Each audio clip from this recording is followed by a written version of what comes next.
to the Tapestry of Life. I am Dr. Pascal Scholes, Professor of Behavioral Health and Human Services, Community College of Philadelphia.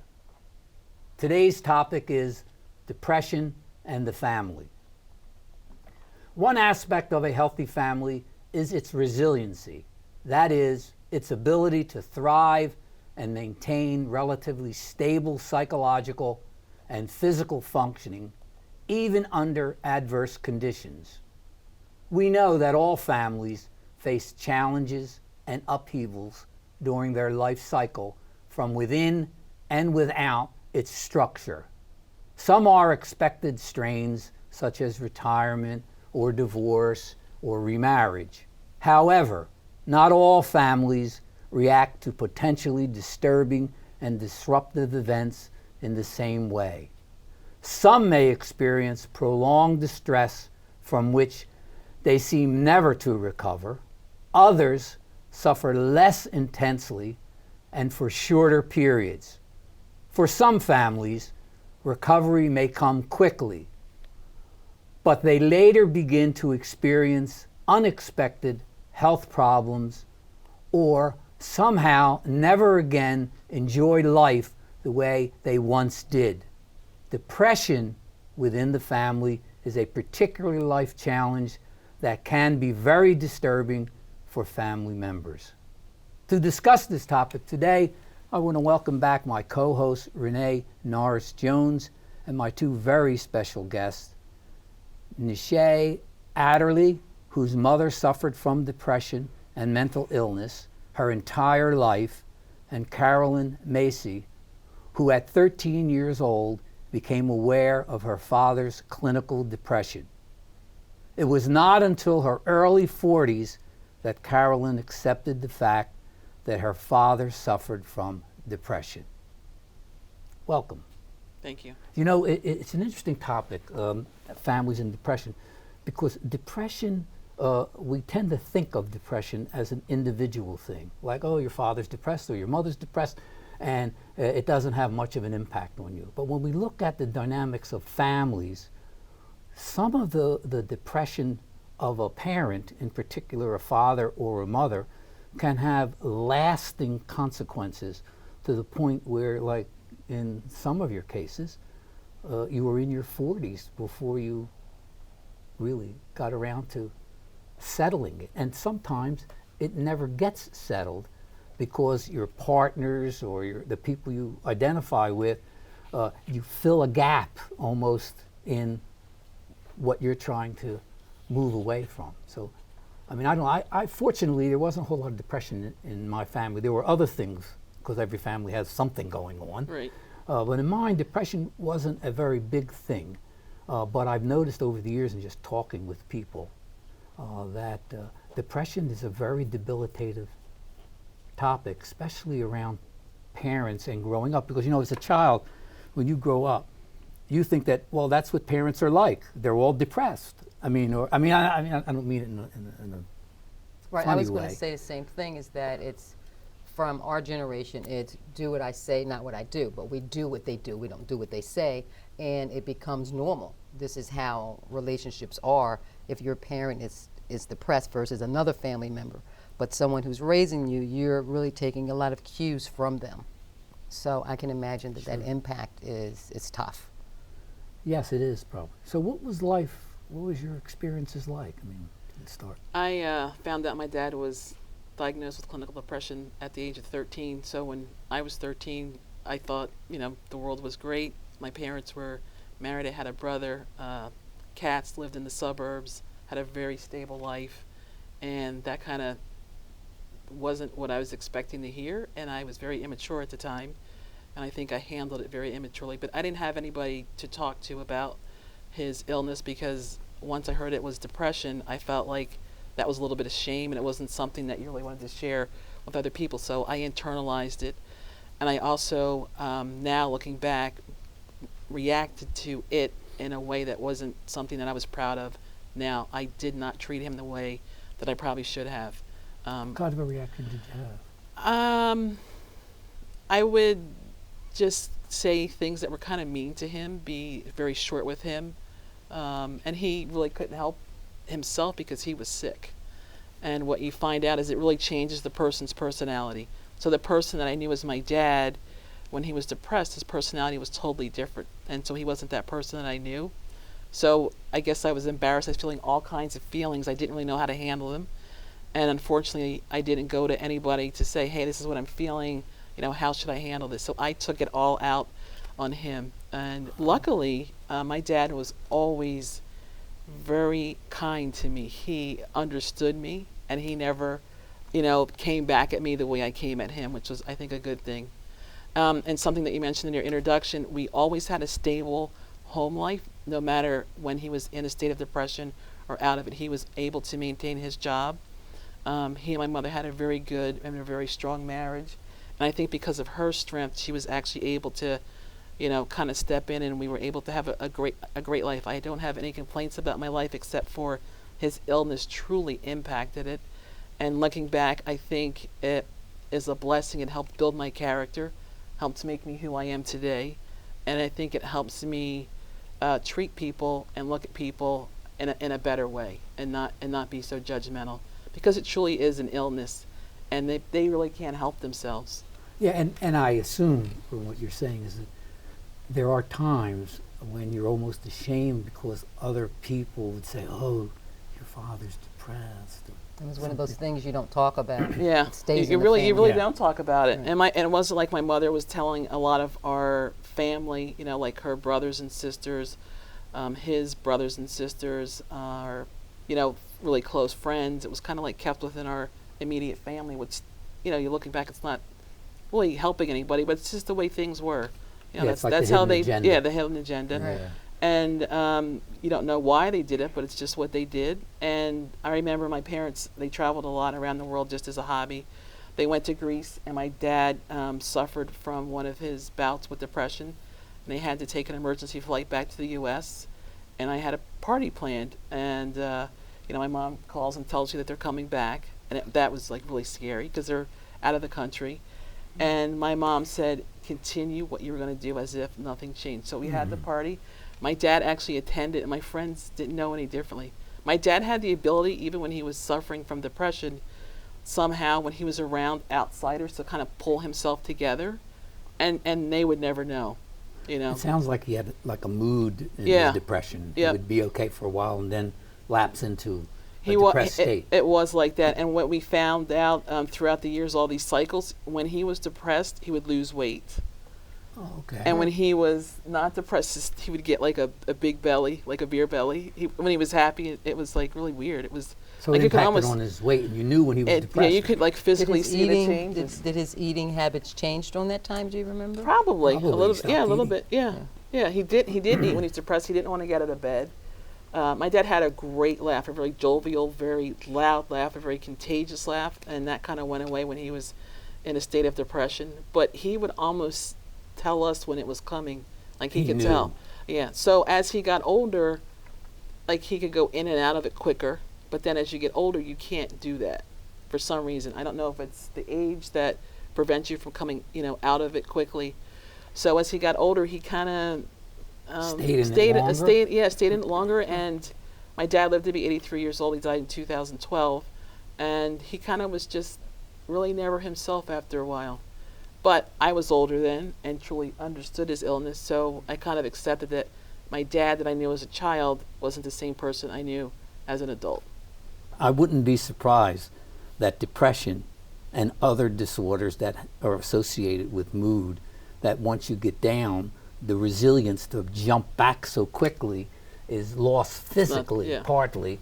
And if it's related to both a physical and a psychological process, I could see where, yes, what normally you would cycle out of, say, in, 2 weeks, could take a month, because your aging process Right. is, taking over. I assume that might be. All I know is as he got older, it was harder for him to come Yeah, in come and out of it. yes. Yeah, for Was- whatever reason, I'm not sure though. Was he in a retirement phase then? Was he already in retirement, or was he still working?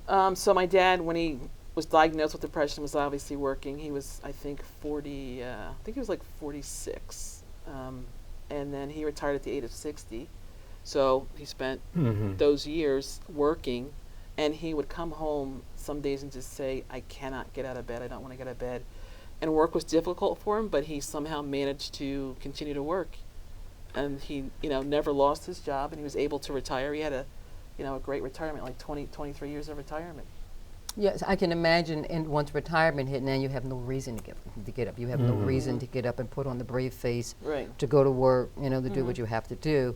Now you can. It seems like it would be easy to kind of fall back into and almost wallow in it a little bit, for lack of a better term. Yeah, and we don't know what would trigger it, but he could kind of almost, like you said, feel it coming on. Yeah. And then that would make me so angry. That would be That filled because with you felt he should control. If he knew it was coming, he should be able to do something. I was just filled with anger when I knew that was coming, and that's not what you should do. You should be always kind to the person, and I had, at some point, I realized, because he is sick, I had to tell myself every second I was dealing with him, he's sick, so that I didn't react in a way that was less than kind. So I had to really focus on my behavior so that I was always presenting myself in a respectful manner to him. Mm. But I didn't learn that until I got older. Till you got older. Yeah, a lot older. What was it like as an adolescent when you would go to school, and how did you have to? Was it a very conscious attempt to hide it? It was, because it but was like a stigma. Yeah, like it mental was, especially illness back stigma. then. Yeah, It was a real especially stigma then. It's a that little was- much more acceptable now. Today it is much more acceptable, I'd say. But I didn't tell anybody. And I didn't have to tell anybody in high school because, high school life is pretty much what? School, boyfriends, girlfriends, athletics, trying to get into college. So that really wasn't so much focused on your parents. So I never had to tell anybody, and I didn't tell anybody. It wasn't until I got to post-college when I was dealing with people, and my dad was depressed, and they would ask me to do things, and I couldn't. Because So you had were to- helping out. Yeah, so you had to kind of explain why, or you would just want to share with them because you felt like you could share with somebody at that point in your life. Yeah. So I didn't really tell anybody until I was out of college that my dad suffered from it. And I'm Yeah. glad I did, because the people I told, they totally understood. So that made me feel really good. And I didn't even want people to meet my dad sometimes if he was in a state of depression, because I would always think they would think he was weird. But somehow when he would meet people, he would could pop out of it. pop out of it. Well, it that's was like interesting. amazing. Yeah. So I learned to not be ashamed of his illness Oh. as I got older. Yeah, I was just going to say that by being the parent-child, Mm-hmm. we take cues, and if the families that it was in the household. Correct. So if they didn't tell aunts and uncles, it sends a cues to the children, to their offspring, that this is not something we discuss.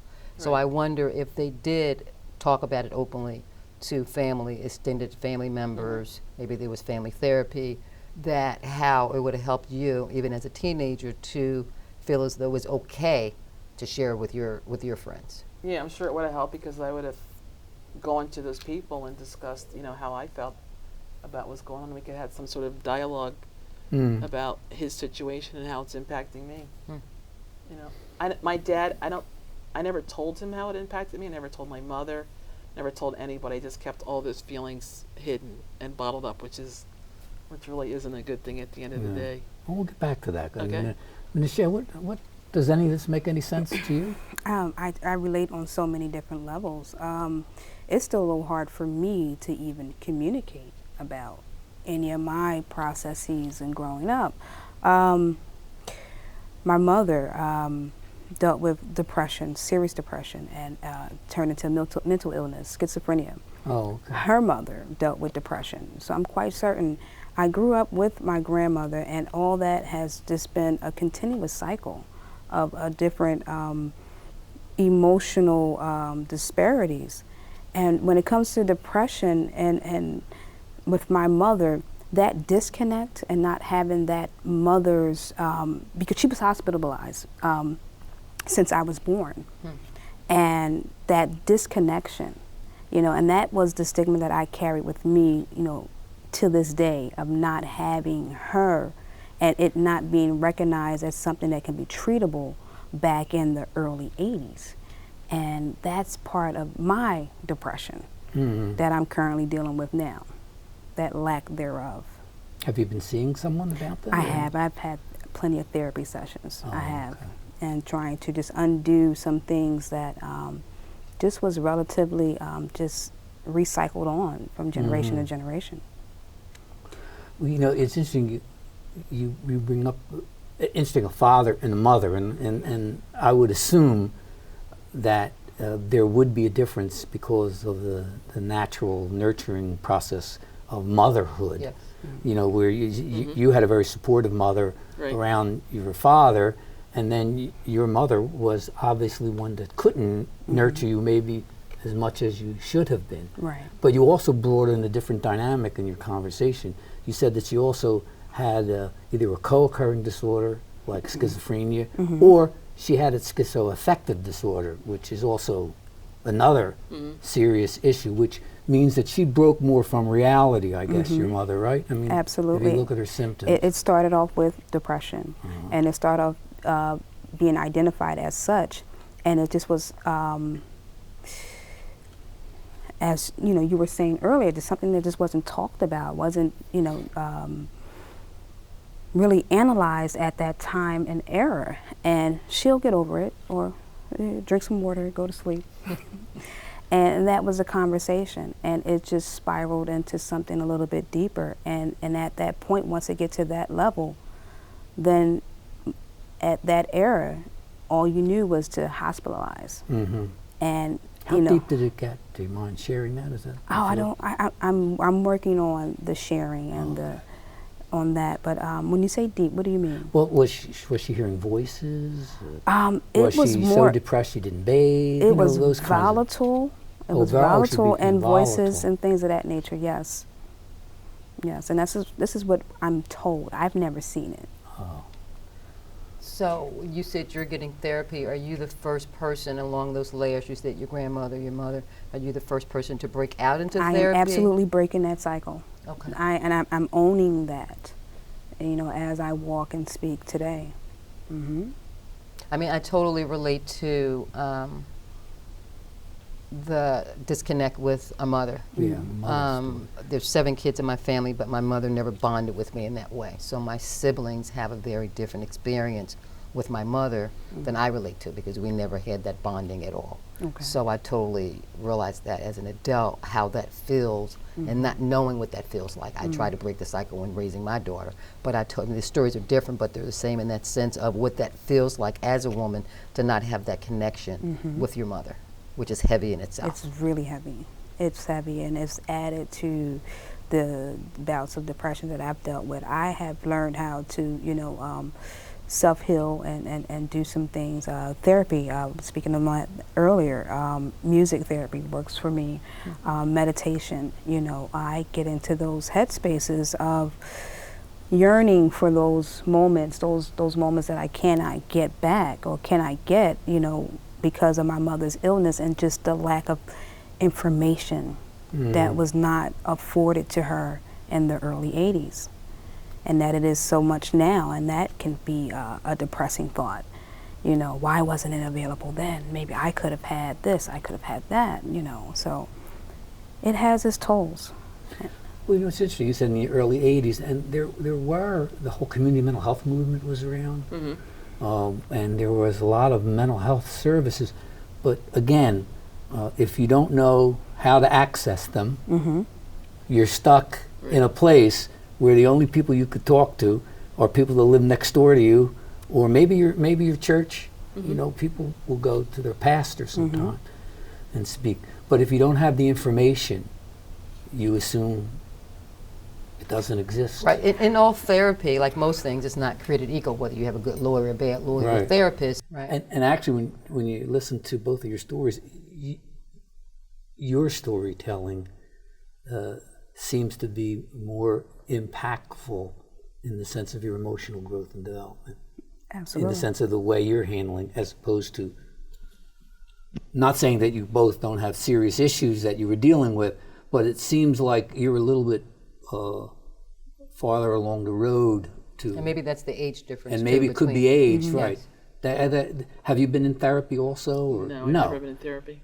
Okay, so you feel that you're going to get some help through some kind of counseling or therapy, and it's been helpful to you. It's been absolute helpful to me. I have gotten the help that was needed because, again, relating, being angry at her early on, that fuels into a whole different type of fire.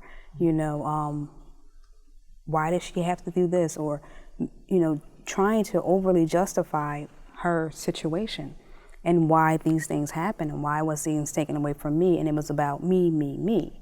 And I had to realize at some point, and it was a little later for me in life, it's not about me, you know, and it was about her. And I had to recondition my thinking around it. It was about her and how I can be supportive for her. You know, and I think the other difference, being because I know both of your stories a little bit, Carolyn's story was that even though she was going through a father that was depressed, her family was still intact. She was still together. Where in your case, you were at some point, you were raised by your grandmother. Can you talk about that a little bit, not being with your mother? Absolutely. Grandmother, she dealt with alcoholism and depression. Your And grandmother. My grandmother. Again, I'm breaking a cycle, and again, I'm in an introverted state at this point in my life now because all I could do was sit and observe. You know, and I'm looking at the disparities, and I would get upset. You know, I would see grandmother drink, and she would have a different personality type, and then, you know, later on or the next day, she's back to normal. And I'm thinking, okay, well, the same thing can happen to my mom, and why isn't it happening for her? And those are things I had to sit and ponder on. And I became a very structured, very strong thinker early on. I mean, we're talking about 5, 6, 7. Of thinking about things very internally and deeply, because looking at that contrast between my grandmother and my mom and wondering why isn't my mother okay the next day, you know. So I've been doing a lot of extensive research since a little girl, so. Well, it always startles me how resilient people can be. I mean, really. Yeah, they really I mean, are. here's a situation where she goes from a home in which there's major depression from her mother, and goes and moves with a grandparent who also is now an alcoholic. Right. And you say to yourself, how do you survive that? I mean, you know, really, I mean, think about it. That's like a double hit, you know? It's like you didn't go from a dysfunctional space into a normal space. You went from one dysfunctional space into another dysfunctional space. And I wonder how I mean, you know, we call that in the field grit. You know, sometimes, you know, your resilience and then you develop grit. But you wonder how you moved, or you able to get through some of that. And remember, at a very an age where 5 or 6, you know, and up through your adolescence. I was blessed with a community. Oh, okay. A community, a village really, truly raised me. Oh, okay. From folks in the neighborhood to my father's side. My father wasn't around as well. So both my grandmothers on both sides helped raise me and helped me keep me focused, grounded. Even my grandmother and her alcoholism, you know, she still was a strong woman, and she, you know, most days out of She least, was okay. she was able to keep me grounded and sent me out to private schools and things of that nature. So I was pretty blessed and didn't get caught up too much in the rhetoric of what was surrounding me, because I kept getting pushed out of those situations, those areas and things of that nature. So I am really blessed for my journey. Did you ever live with your mother? Never. Never. Oh, you never did? Hard. It's something that I've made peace with, but it was hard growing up. Yeah. And it's something, you know, again, you get in the neighborhood, you know, folks know. So there was a lot of teasing with that, and you had to go through that different scenario. So I used to escape when I went to school. I would escape some of that reality, to be honest with you. It was creating a new reality. So the more that I learned, the more I stayed in school, the more I was able to just transcend from that negative headspace. So again, that's another piece of my journey. I've been writing some of these things, so hopefully I get it published or something. Yeah, well, that would be nice. So I'm sorry. So when you said you were teased in school, that's because you were living with your grandparents, or did the community also know the history with your? The community also knew, and within my public school, up until about 5th grade, I went to the neighborhood school. So neighborhood school and then the surrounding community, they were aware of it, and going outside, used to be one of those days you just kind of try to avoid it sometimes, because mental illness was it was a stigma, and it was, Still is today. Yes. and was with that level of schizophrenia and volatile schizophrenia, the kids would have a field day with that. So you learn, we learn resilience. I learned resilience early on. That was something. We talk about how wonderful neighborhoods are, and I grew up, in North Philadelphia, and I grew up in a neighborhood. Everyone knew each other. But the problem with neighborhoods sometimes, the negative side of a neighborhood, is they also know every conceivable craziness in your family. Yes. Who got into a fight, who punched so-and-so, and who got arrested beat last up, night, and whose daughter is crazy, and whose Or son pregnant, is yeah. nutty. And so, although we always think of neighborhoods as being very helpful and supportive, and they generally are. I mean, I loved where I grew up, and if on balance, I wouldn't exchange it for anything. But there are those experiences, because I remember saying, oh, so-and-so down the street, he's like a little, you got to watch how you talk to him and his mother. And you knew families. And again, I think that was the negative side that you're bringing up, is that people then would stigmatize you, say, oh. The children, and whatever they were saying behind the closed doors, the children heard. But I will say that when it came directly to me, the adults, the elders, they took great care. They recognized that I was one of those childs that needed some support, and whenever they could, they would take me under their wing. When grandmother had to work, there was a few folks that would take me in, help me with homework. So again, that neighborhood was still. That's the positive side. It was the positive side, but children were going to be children, and they could be nasty too. And I had to just deal with that, and So I had it was some the positives. opposite experience, because I grew up in a neighborhood that was very much the family stayed to themselves, but neighbors were friendly. Like if you needed to borrow something, you needed help with something, it was more like they were neighborly, but not really a sense of community. So we truly were kind of isolated in that respect. What area of the city did you grow up in? I actually grew up in Media, Pennsylvania. Oh, in Media. Yeah. Okay. And you grew up? In North Philadelphia. Oh, whereabouts? I grew up in Richard Allen Projects. Oh. I know the Allen Project. As a matter of fact, one of the faculty members who is now alone here grew up in Richard Allen Project. Yeah, the community was a lot. It was more unified. Yeah, he enjoyed Richard. I mean, he was poor, but he enjoyed the experience. The experience, yeah. For me, it's just you come from that element, and then when you start to elevate, you just got to appreciate your journey, because I was at some space where I could have been a statistic, but I'm not. And again, this community saw something in me, and if their dreams were not met, they was going to make sure I had dreams. Sure. And I can appreciate it, and I always support it. If you could think back on a couple issues that allowed you to move past your story. I mean, I know you're still in your story in the sense that but are there a couple things that you said, well, this happened and that happened, and that helped me move from here to there? I was wondering, if you don't have them, sometimes, things just happen to you and you move on. It could be something simple too. It's something really simple, and I'll give you a quick story. When it came to hugs, that emotional detachment, when it comes with some mental illness, I would always go in for a hug with my mother. Okay. It was nothing that she never reached out to do. And I realized that early on, but I wanted a hug, and I would do it anyway.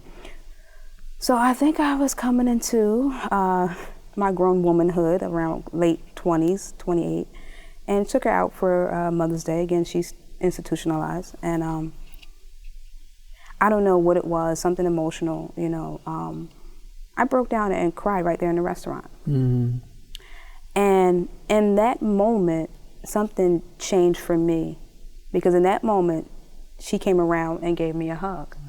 And it may not seem as grandiose for most, but for me, that meant the world. And that changed my thinking about not me, let's think about her. So that's my story, was a hug. Yeah, hugs are real important. They are so Oh, important. yeah. I- Yeah, Nice I mean, way no to question connect. about it. I totally get a chill when you say that because I frequently tell people that I never remember getting a hug from my mother. Never a kind word, never I love you. My siblings all have a different story. She was Mother of the Year and Woman of the Year. I had that experience with my father, but never sat on her lap, never got a hug, never got an I love you.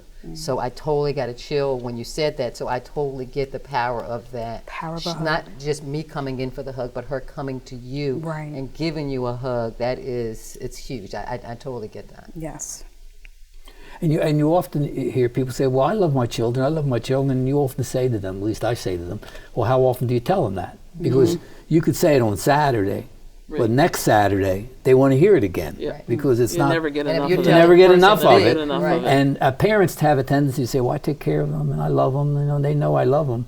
But sometimes they have to hear it, and hear it a lot. I know I do that with my grandchildren. I mean, Yeah. I It's mean, not every something time my I dad see ever said them, much. I say it because I don't remember getting a lot. I remember being cared for and loved, but I don't remember them talking a lot about how they loved me. I don't know if that. Yeah, that's exactly what I experienced. I know my parents loved me. They did a lot for us. Very fortunate that way.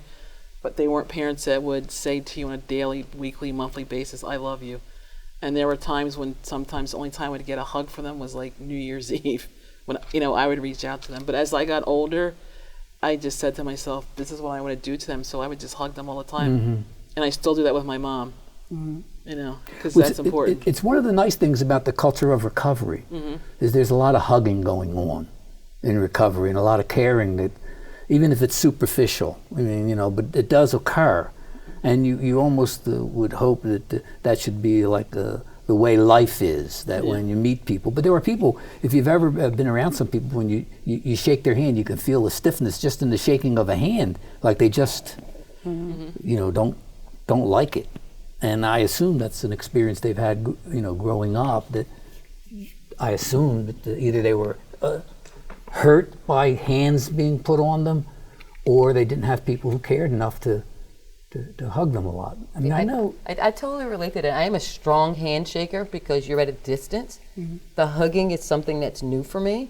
People who know me go, oh my God, you are a horrible hugger, because I do. I tense up and it's that kind of like this, but keep your distance. But a handshake, I can extend that, it's firm, but I think it does describe that experience growing up, kind of what I received at home, where the hugging is not something that's natural, because it didn't happen to me. And remember, what hugging does, if there's this space of distance between you and another person, it's about 2.5 or 3 feet, that if assaultive behavior occurs inside that space. Right. So even positive space. So if you get too close where you hug someone, you've actually violated their personal space. I don't see it as a violation, but people will go, ugh, they'll recoil Yeah, I'm from a big it. hugger. Yeah, so you see a little of that happening in a lot of places, interestingly enough. I don't know if we all started hugging each other whether it would make the world better. I mean, I don't really know. I know that it makes the world better for me. I mean, I don't know if it will make the world better for everyone, because you bring a history to your hugging. Yes. Like you have history, and you have history, and we all have histories. Right, right. And even her history kind of triggered something in me going, I know exactly what that feels like. Exactly. So how are you, Nisha, how are you at this stage in your life with the therapy, breaking the cycle? How do you see your future? Kind of, how is it affecting you kind of going forward? My experience has allowed me to really create a blueprint of success for opening up a nonprofit. And hugs are going to be on the top of the bill. I think that we're missing that. I know there's been a lot of legislation in schools, and it's been restricting that. But all I know is that growing up, they didn't have much to give. They would feed you at any result you would eat. But financially, that just wasn't always affordable. But you know what was always affordable? A hug. And when sometimes you need them. Oh, Grandma is just getting to that space. She's had her, cognac, and come here, I know, I understand. And that embrace, and sometimes in that moment, you get to just disappear in that hug. And hugs were, made important for me growing up because of that, because they were in abundance. It wasn't money in abundance, but it was hugs in abundance. And there was no worries in those times, in that community, because we all knew each other.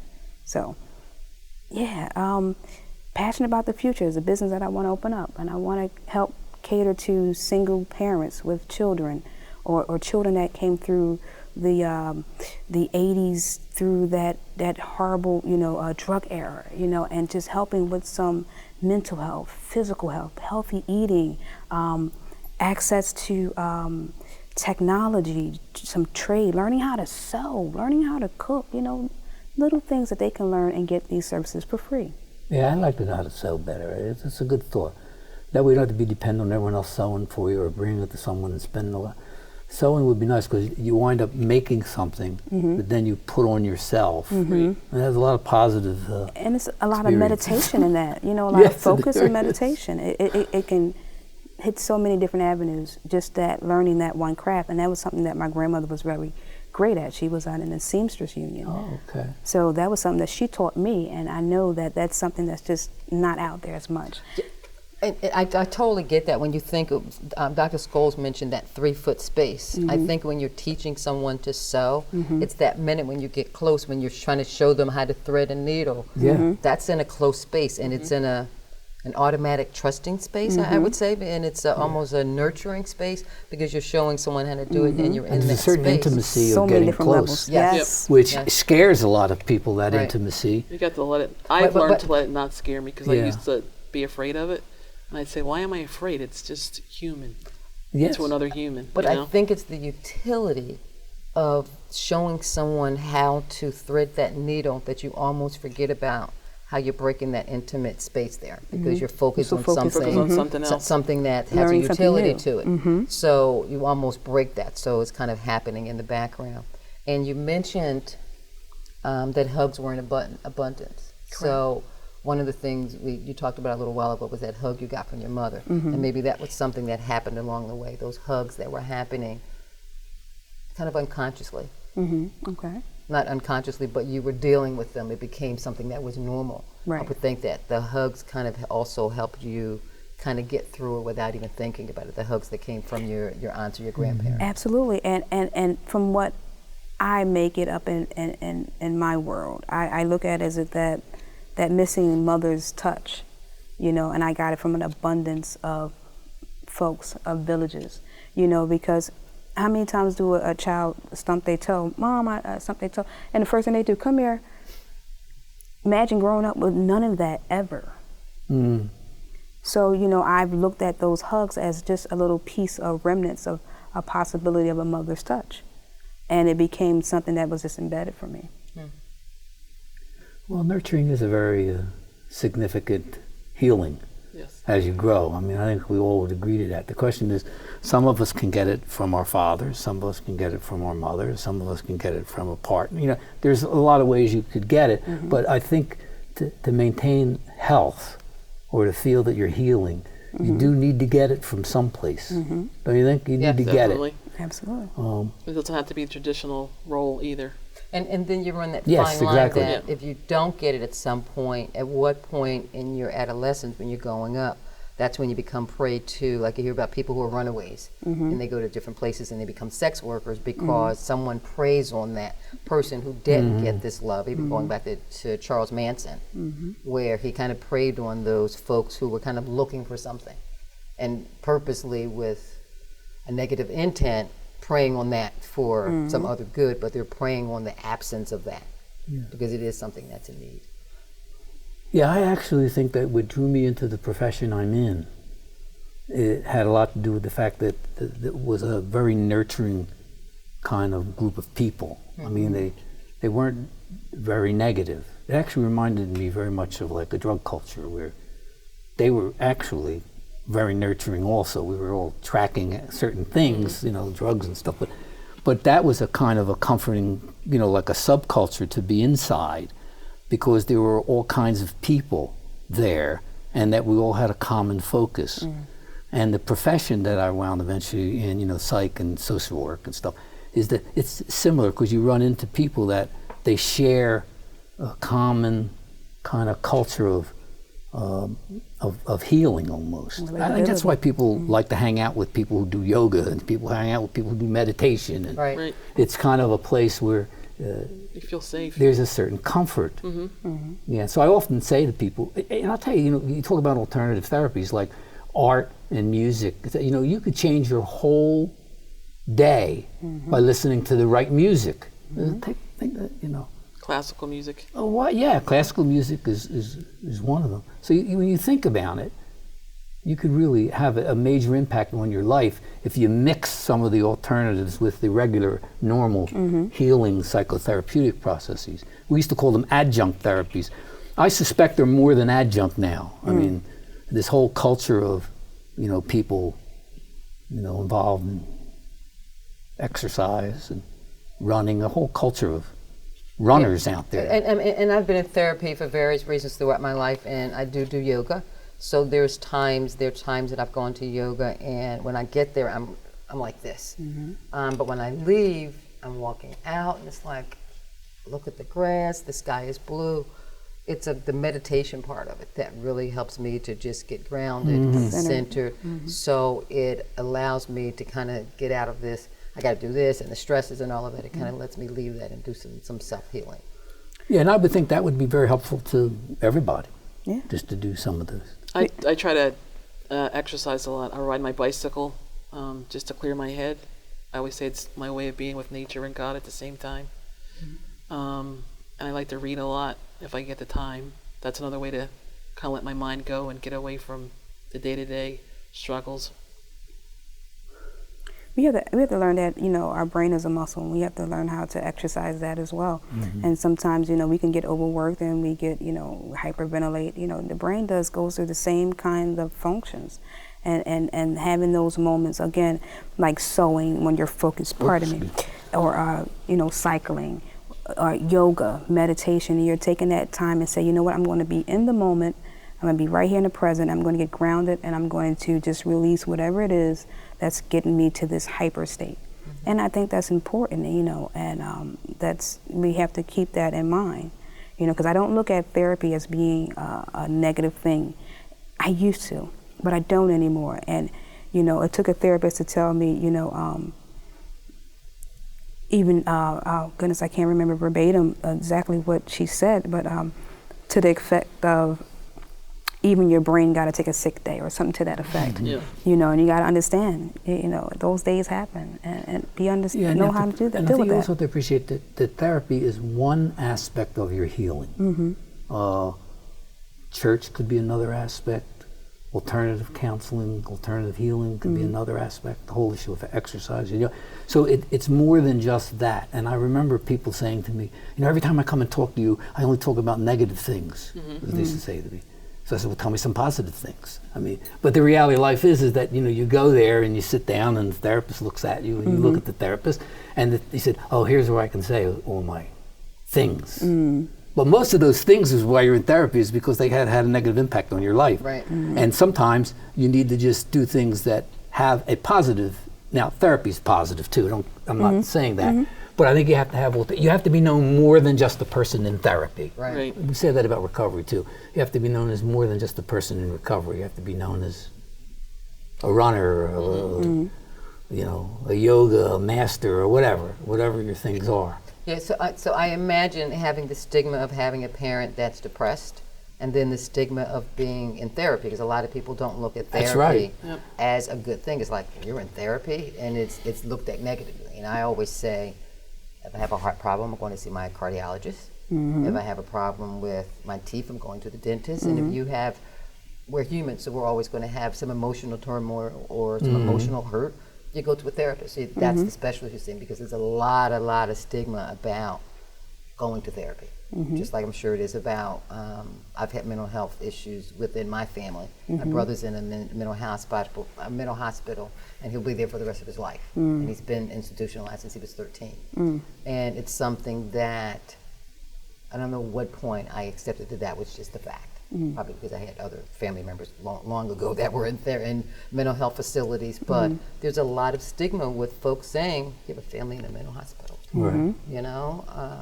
And there's also, you talk about stigma. It's one of the few disorders, mental health or mental illness and addiction, is that if an expert tells you have it, you immediately deny it. Yep. I mean, like you start out with a denial. If I was a cardiologist, I said, look, you have a heart murmur and we have to work on this. You're You would gonna say, believe him. oh yeah, what do I have to do? If you say to someone, well, look, you're schizophrenic, or you're an alcoholic, or you're in, opiate dependency, people say, no, I My just dad use was a like little, that. or I Yeah. just do. Yeah. I mean, it's an interesting disorder because it begins with the whole concept that it maintains itself by denying. We often say, when people say, how do you know you're getting healthy? And I'll tell you how.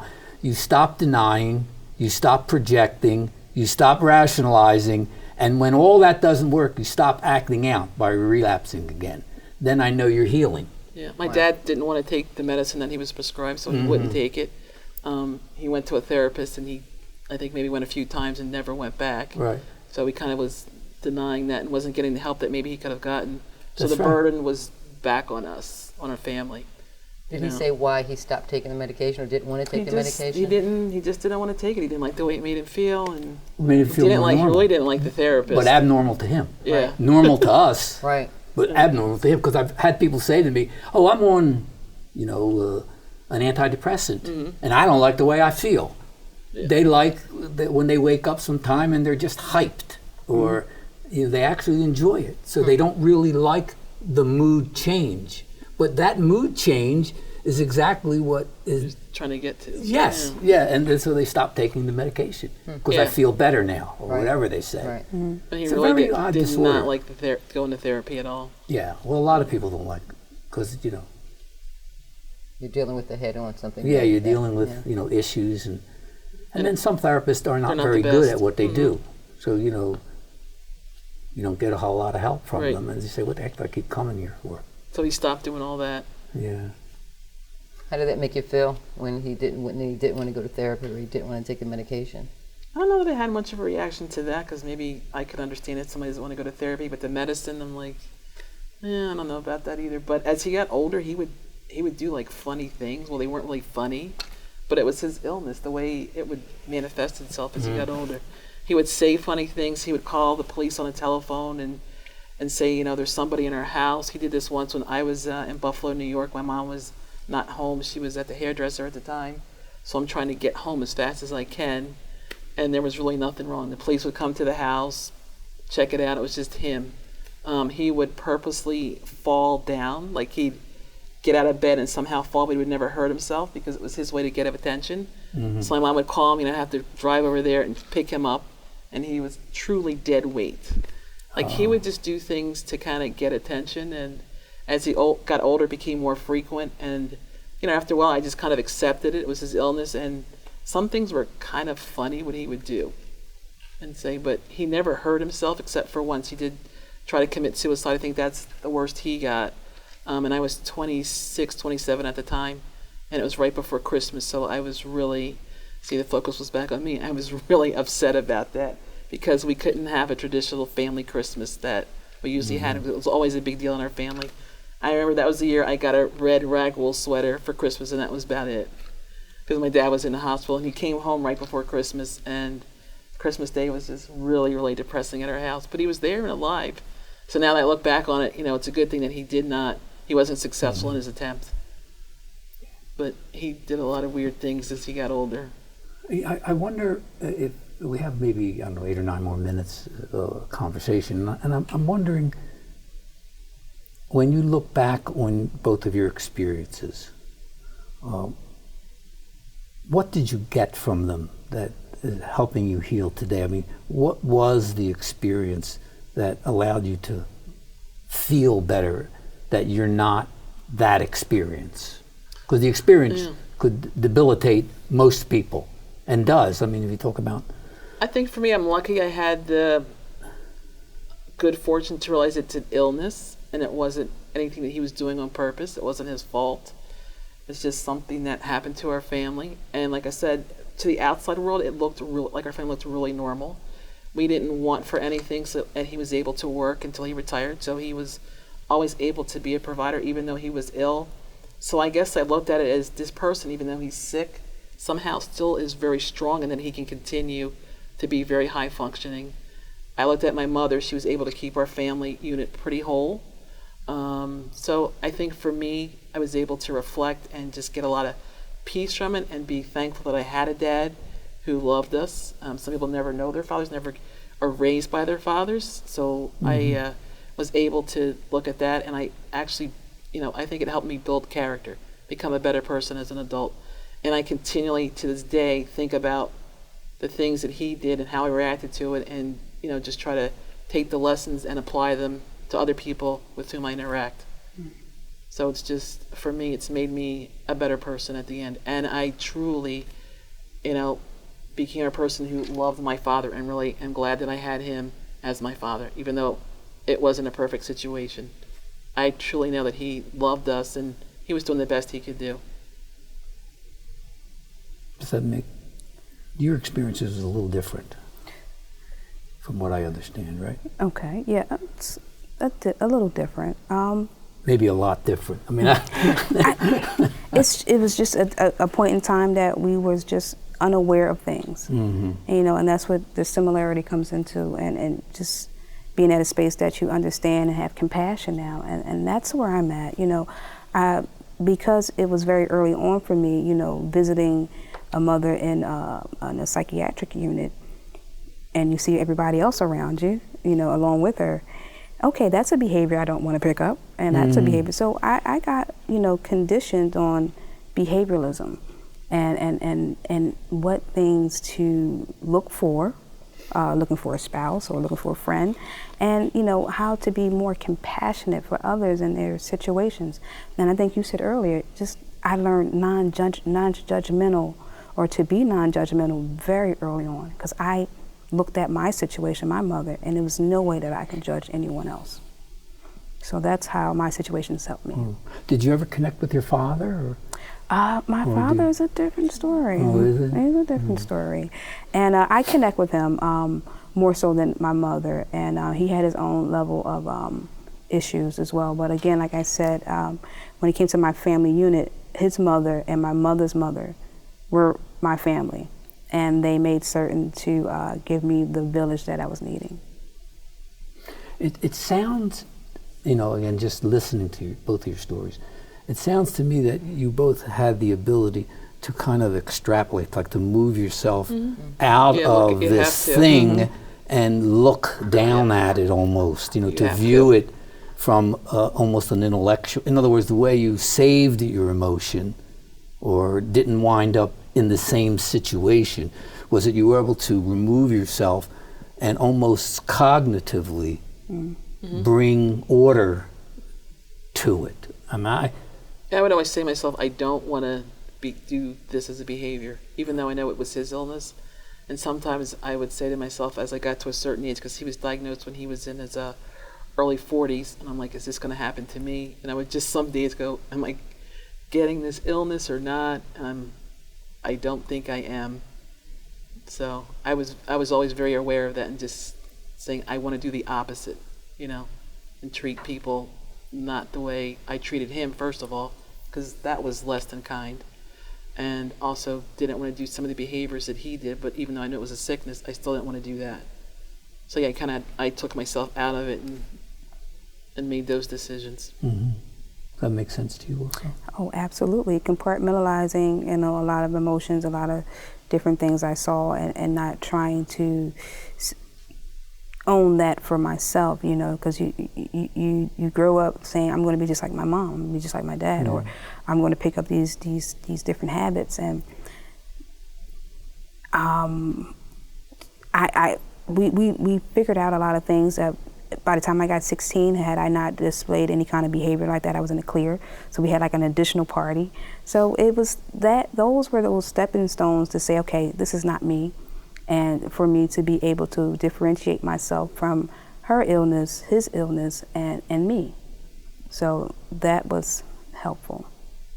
And I think the process both of you go through is a process that everyone goes through, whether it's a dysfunctional or a functional family. And I'll give just one example. Like when my father passed away at a certain age, I know that when I got to that age, I thought I was going to pass away. You get these, and when you get past his death, so to speak, you say, oh, I guess I want to live a little longer. So the thought of looking at your family and saying, gee, I'm going to be just like them because, you know, my genes are, you know, my genes are there. And it happens in not just mental issues, but also just physical things. You know, if your father or mother has Alzheimer's and he's only 55, what happens is you start to say, gee, am I going to have this when I'm 55? Yeah, the same thing. And my mother had in my case, it was all health factors. She passed when she was 53. So when I hit 53, it was like, you're almost kind of waiting for the shoe to drop. Yes. Even though I didn't have any of those health factors then, but I'm still waiting for something to happen. It's something about when those numbers happen that you know, kind of look around and go, I wonder if that's going to happen to me. So we're going to end this in about a minute or two. So let me ask this question. Are you married now? Do you have children? Or what's your life like now? I don't have any children. Okay. My brother has 5. Oh. So I say enough for both of us. Oh, okay. So you're happy to watch other people's children. Okay. I am in the same boat. I don't have any children, but I've been married once, and I'm recently divorced. And I don't know or have an answer to why. I think I was driven more so with professional driven and things of that nature, but I may have one soon. Oh, okay. Yeah, I had 3, and I think back on it, 1 would have probably been. I love the 3 of them, and if they ever listen to this tape, I love them all. But when you think back, you know, children are time consuming. And if you're healing yourself, again, it creates other healing issues, don't you think? And it's something about being a parent that I'm going to put it at the top of my resume. It was definitely, it helped me grow in ways that I wasn't expecting, because all of a sudden that do as I say, not as I do, it changes your behavior. Hopefully it elevates your behavior. But it definitely was the hardest job I've ever had. I think I'm going to end with this. I think parenting is very, very difficult because you don't really become a parent with a lot of background information. Right. It's almost like you learn by either a bad example or a good example, and then the whole culture changes where you couldn't treat kids today the way I was treated as a kid, yet the only experience I would have is the experience I had from mine. So all these courses that are around on parenting, I think, are very helpful to people. It gives you the new parenting issues and reflects on the historical parenting issues. Well, I want to thank both of you. You've been really helpful. See, this thing goes through very, very quickly. Yeah, thank you for having us on your show. Well, that's all the time we have for today. I would like to thank my co-host, Renee Norris-Jones, and my 2 special guests, Nishay and Carolyn, for being here. Finally, I would also like to thank you, the viewers, for tuning in. You have been watching the Tapestry of Life on CCP TV, the educational channel of Community College of Philadelphia. I am Dr. Pascal Scholes, Professor of Behavioral Health and Human Services. See you next time.